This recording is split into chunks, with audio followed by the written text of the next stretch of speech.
Hello, friends. I'm Dr. Pradeep Joshi. Welcome you in the session of journal entry. Friends, today we are going to study how the business transactions are recorded in the books of account. That is, how the business transactions are journalized in the books of account. Friends, journal entry सीखने से पहले मैं आपको एक suggestion देना चाहता हूँ कि अगर आप जो प्रीवियस वीडियो जो अपने हैं, जैसे कि एनालिसिस ऑफ ट्रांजैक्शन और जर्नल, ये दो वीडियो अगर आप एक बार सुन लेते हो, फिर से रिवाइज करते हो, तो आपको जर्नल एंट्री समझना इजी हो जाएगा। तो चलिए बढ़ते हैं, जर्नल एंट्रीज किस तरीके से करते हैं बुक्स ऑफ अकाउंट में देखते हैं। These are some transactions we are taken from the business, and these are the day to day activity of the every business transactions, and now we have to observe how these transactions are recorded in books of accounts. So the friends, we go through one by one each transaction. So the first transaction is on 1st January 2020, purchase furniture of rupees 5000. Friends, to record this entry, first we have to analyze these transactions. We have to analyze means first we have to find out the accounts from these transactions. So here in these transactions there are two accounts. One is furniture account and another one is cash account. Friends, furniture is the type of real account and cash is also type of real account. Now friend, we here apply the rule of real account, and the rule of real account is debit what comes in, credit what goes out. Friends, so as per the rule, debit what comes in, when we purchase the furniture, friends, that is furniture comes in a business, that is debit what comes in. So we give debit to furniture account. Friends, when we purchase the furniture, we pay cash. That is, cash goes out from the business. And when cash goes out from the business, credit what goes out. So, as per the rule of real account, we have to give credit to the cash account. दोस्तों, देखिए, सबसे पहले हमने क्या किया है, यहाँ पर ट्रांजैक्शन को एनालाइज किया है।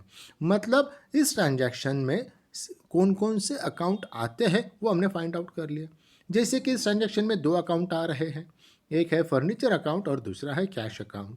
तो ये फाइंड आउट करने के बाद सेकंड स्टेप्स आती है, ये जो दो अकाउंट है ये किस टाइप्स के अकाउंट हैं। फर्नीचर और कैश दोनों भी एसेट्स है, और जो अकाउंट एसेट से रिलेटेड होता है उसे हम कहते हैं रियल अकाउंट। तो दोनों भी रियल अकाउंट के ग्रुप्स के अकाउंट हैं। तो चलिए रियल अकाउंट का रूल अप्लाई करते हैं, और रियल अकाउंट का रूल है debit what comes in, credit what goes out. मतलब जो बिजनेस में कम्स इन है, जो बिजनेस में आ रहा है उसको हम डेबिट देंगे, और जो बिजनेस में से जा रहा है उसे हम क्रेडिट देंगे। तो दोस्तों, फर्नीचर परचेस कर रहे हैं, मतलब फर्नीचर कम्स इन है बिजनेस में, इसलिए debit what comes in, furniture comes in, इसलिए फर्नीचर को डेबिट। और फर्नीचर जब हम परचेस करते हैं तो कैश उसे देते हैं, कैश गोज आउट है, इसलिए कैश को देते हैं हम क्रेडिट। तो दोस्तों, अभी ये ट्रांजेक्शन हमने एनालाइज तो कर लिया, लेकिन इससे अभी क्या करना है, बुक्स ऑफ अकाउंट में लिखना है। तो आपको पता ही है, जैसे हमने पिछले वीडियो में देखा था कि जर्नल का फॉर्मेट होता है इस तरीके से, जिसमें 5 कॉलम होते हैं। यह है स्पेसिमन ऑफ जर्नल। तो यहाँ पर सबसे पहले हमें लिखना होता है date of the transactions, that is more important, और डेट है 1 जनवरी 20। तो उसके बाद जब हम एंट्री लिखने जाएंगे तो आपको याद रखना है, जिस अकाउंट को डेबिट होता है दोस्तों उसको पहले लाइन पे लेना है, और जिस अकाउंट को क्रेडिट होता है उसको सेकंड अकाउंट लाइन पे लेना है। तो इस ट्रांजैक्शन में डेबिट है फर्नीचर अकाउंट को, तो सबसे पहले हमें furniture account debit first line पे लिखना होगा, और अमाउंट जो है दैट इज रुपीज़ 5000 डेबिट होने की वजह से डेबिट कॉलम में लिखेंगे अमाउंट 5000। उसके बाद क्रेडिट अकाउंट को, क्रेडिट जो है वो कैश अकाउंट को है, तो कैश अकाउंट हम सेकंड रो पे लिखेंगे, लेकिन इसे CR ना लगाते हुए 2 लगाएंगे। ओके, और उसकी अमाउंट जो है वो लिखेंगे हम क्रेडिट कॉलम में इस तरीके से 5000। और जो एंट्री लिखते हैं उसके बाद हम लिखते हैं, उसे कहते हैं हम नरेशन। तो देखिए यहाँ पर नरेशन हमने लिख दिया है बीइंग फर्नीचर परचेस। मतलब ये ट्रांजैक्शन हमने क्यों रिकॉर्ड किया है उसका ये रीज़न होता है नरेशन। तो ये देखिए नरेशन हमने हर एक एंट्री के नीचे हमें लिखना है, ये आपको याद रखना है। चलते हैं अगले ट्रांजैक्शन की तरफ। इसमें देखिए on 5th of January sold goods of rupees 6700। तो यहाँ पर भी आपको क्या करना है, फिर से अकाउंट एनालाइज करना है, मतलब अकाउंट फाइंड आउट करना है। तो कौन से दो अकाउंट आते हैं यहाँ पर देखिए, एक आता है सेल्स अकाउंट, या तो आप उसे गुड्स अकाउंट भी कह सकते हैं, आप सेल्स कहो या गुड दोनों भी सेम है। और दूसरा जो होता है दोस्तों वो है कैश अकाउंट। तो गुड्स और कैश ये जो अकाउंट है दोस्तों, ये दोनों भी रियल अकाउंट के एग्जाम्पल है। तो यहाँ पर हमें दोनों अकाउंट्स को रियल अकाउंट का रूल अप्लाई करना है, और रूल है debit what comes in, credit what goes out. तो दोस्तों जब हम गुड्स बेच रहे हैं तो गुड्स गोज आउट है, तो गुड्स गोज आउट है मतलब क्रेडिट व्हाट गोज आउट, तो उसे क्रेडिट देना पड़ेगा। लेकिन जब गुड्स बेचते हैं तो कैश हमें मिलती है, that is cash comes in, so debit what comes इन, तो कैश को हम देंगे डेबिट। और आपको जब हमें एंट्री लिखना है बुक्स ऑफ अकाउंट में, तो जिससे डेबिट है वो पहले लाइन पे आएगा। तो देखते हैं कैसे आएंगे बुक्स ऑफ अकाउंट में। तो डेट लिखने के बाद डेबिट है कैश अकाउंट को, तो पहले हमें डेबिट लिखना पड़ेगा, दैट इज कैश अकाउंट लिखना पड़ेगा। तो देखिए फर्स्ट लाइन पे आ गया कैश अकाउंट डेबिट, और अमाउंट गई आपकी डेबिट कॉलम में। और सेकंड अकाउंट आएगा क्रेडिट, जो है सेल्स अकाउंट या गुड्स अकाउंट, वो आ रहा है क्रेडिट कॉलम में उसकी अमाउंट, तो वो सेकंड लाइन पे आ गया टू सेल्स अकाउंट, और नीचे आ गया आपका narration. Now moving further to the next, that is on 8th of January paid rent rupees 9,500. So friend, here again we have to find out the accounts. When we paid the rent, here there are two accounts. One is a rent account and another one is cash account. Now friend, can you guess rent is what type of account? Exactly, you are absolutely right, my friends. Rent is nominal account and cash is a real account. So, friend, here we have to apply the two rules. One is nominal account rule for the rent and real account rule for the cash. So, first nominal account rule is debit all expenses and losses, credit all gains and income. Now, friend, here when we paid the rent, that is our expenses. So, according to rule, debit all expenses and losses. So, we have to give debit to rent. And friend, when we paid the rent, what happened in this transaction?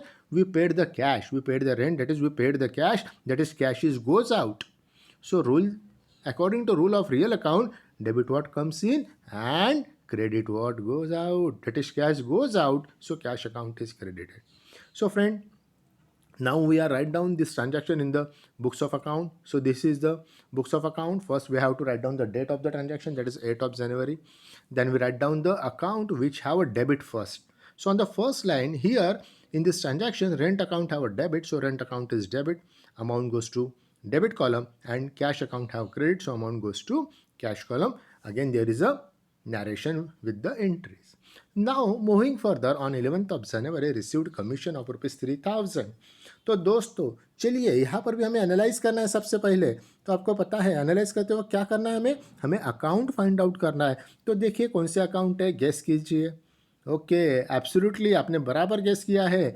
एक account है commission और दूसरा, जी हाँ, cash account. तो दोस्तों अभी ये बताइए कि कमीशन किस टाइप्स का अकाउंट होता है, मतलब पर्सनल, रियल और नॉमिनल में से कौन सा अकाउंट आएगा कमीशन। एब्सोल्युटली राइट फ्रेंड्स, बराबर बताया आपने। That is commission is a nominal account my friend. और कैश तो आपको पता ही है, दो रियल अकाउंट होता है। तो अभी अप्लाई करेंगे पहले नॉमिनल अकाउंट का रूल। और रूल क्या है नॉमिनल अकाउंट का? Debit all expenses and losses and credit all gain and income.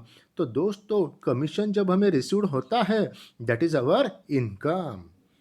तो रूल क्या कहता है? Credit all gain and income. तो उसको क्रेडिट देना चाहिए क्योंकि वो हमारा इनकम है, इसीलिए हम कमीशन को क्या देंगे? क्रेडिट। दोस्तों चलते हैं कैश अकाउंट की तरफ। कैश तो रियल अकाउंट है और रूल है debit what comes in, credit what goes out.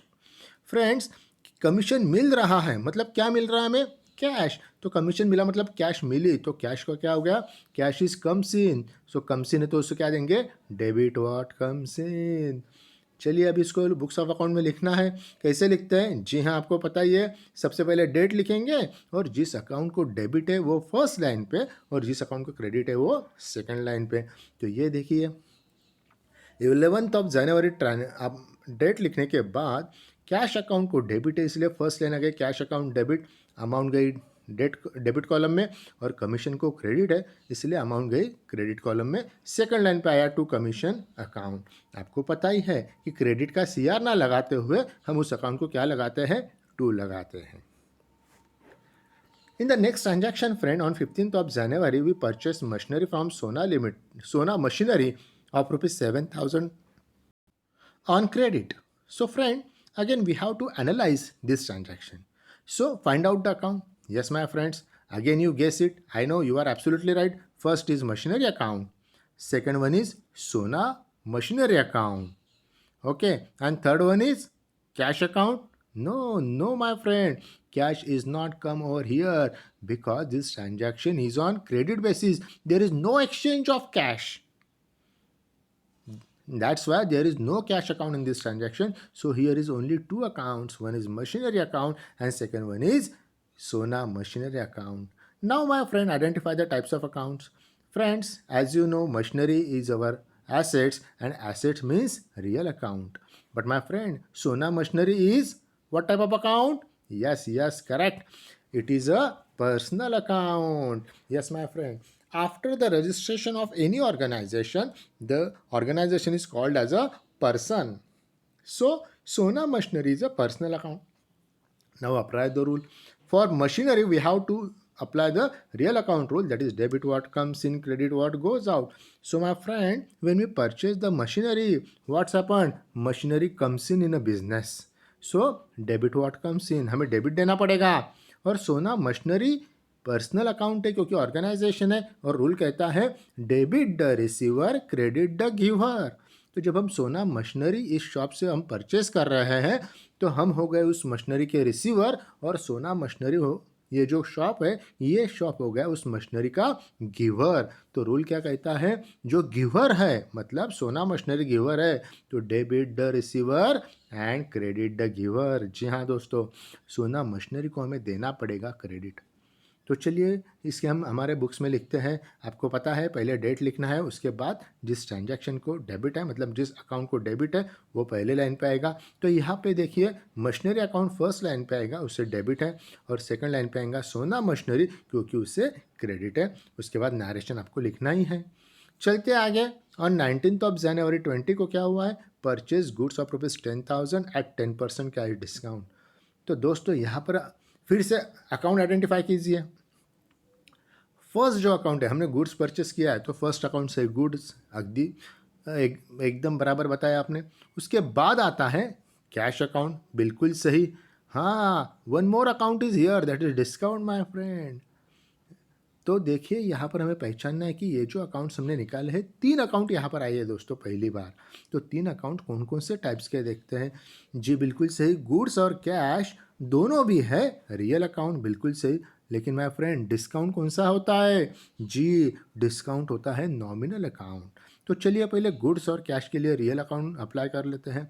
और रूल है debit what comes in credit what goes out. तो जब हम गुड्स परचेस कर रहे हैं दोस्तों तो गुड्स कम्स इन है क्या गोज आउट है. जी हाँ, गुड्स जब हम परचेस करते हैं तो गुड्स है कम्स इन. कम्स इन है मतलब क्या करना होगा, डेबिट देना होगा, डेबिट व्हाट कम्स इन. और कैश जब हम गुड्स परचेस कर रहे थे कैश गोज आउट है तो कैश गोज आउट है मतलब उसको क्या देना होगा हमें, क्रेडिट. और रही बात अभी डिस्काउंट की, तो डिस्काउंट है नॉमिनल अकाउंट और रूल कहता है debit all expenses and losses and credit all gain and income. तो दोस्तों जब हमने मशीनरी परचेस की तो हमें डिस्काउंट मिला मतलब हमारा प्रॉफिट हुआ, मतलब हमें गेन हुआ है, गेन मतलब प्रॉफिट. तो रूल क्या कहता है, credit all gain and income, तो उसको क्रेडिट दे दीजिए. तो देखते हैं इसे बुक्स ऑफ अकाउंट में कैसे लिखना है. बिल्कुल इजी है, जिसे डेबिट है वो अकाउंट फर्स्ट लाइन पे और जिसे क्रेडिट है वो अकाउंट सेकंड लाइन पे. तो देखिए डेट लिखने के बाद गुड्स अकाउंट को फर्स्ट लाइन पे ले लिया क्योंकि डेबिट है, कैश को क्रेडिट है और डिस्काउंट को भी क्रेडिट है तो दोनों भी सेकंड और थर्ड लाइन पे आ गए और अमाउंट चली गई दोनों की क्रेडिट कॉलम में और नीचे हमने नरेशन लिख दिया है.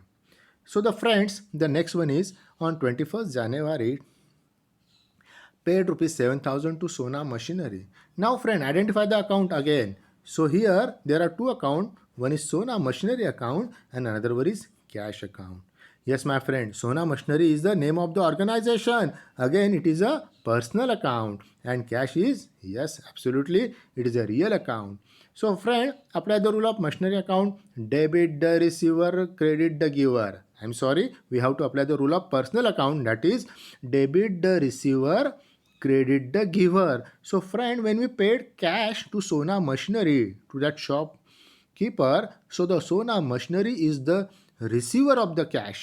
and that's why debit the receiver. So we have to give here debit. And friends, when we paid the cash, that is cash goes out from our business. So debit what comes in and credit what goes out. So cash goes out, cash account is credited. So my friend, again write down in the books of accounts. तो date लिख दीजिए, सोना machinery को debit है इसलिए पहले line पे आएगा और डेबिट कॉलम में अमाउंट लिखेंगे, कैश को क्रेडिट है इसलिए सेकंड लाइन पे आएगा 2 लगाकर और अमाउंट जाएंगी क्रेडिट कॉलम में और इसके नीचे आ गया उसका नरेशन। तो दोस्तों ये सभी जर्नल एंट्रीज बुक्स अकाउंट में कैसे दिखती है ये देख लीजिए। ये जो एंट्रीज हमने रिकॉर्ड की है इस तरीके से अपना बुक्स ऑफ अकाउंट ले अपना जो जर्नल है वो इस तरीके से आपको शो हो सकता है। तो सभी एंट्रीज इस तरीके से अपने बुक्स ऑफ अकाउंट में हमें लिखनी है। ओके फ्रेंड्स, यहाँ पर हम रुकते हैं और अगले वीडियो में हम डिस्कस करेंगे लेजर। Thank you.